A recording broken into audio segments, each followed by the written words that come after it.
ce que ton conjoint ne comprend peut-être pas quand tu as Hashimoto. Si tu vis avec Hashimoto, il y a quelque chose que ton entourage ne voit pas toujours.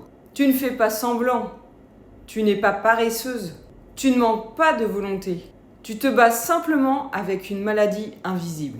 Quand tu es épuisé, ce n'est pas parce que tu n'as pas assez dormi. C'est parfois une fatigue qui te tombe dessus sans prévenir. Quand tu refuses certains aliments, ce n'est pas pour compliquer les repas.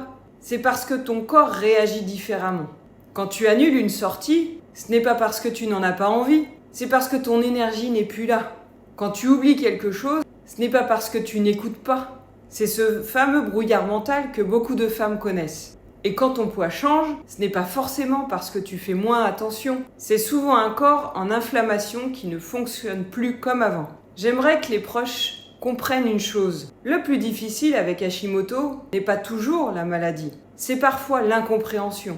C'est de se sentir seul avec des symptômes que personne ne voit. Alors si tu vis avec une femme qui a Hashimoto, écoute-la, crois-la, soutiens-la. Parce qu'elle mène déjà un combat invisible chaque jour. Et à toi qui regardes cette vidéo, sache que tu n'es pas seul.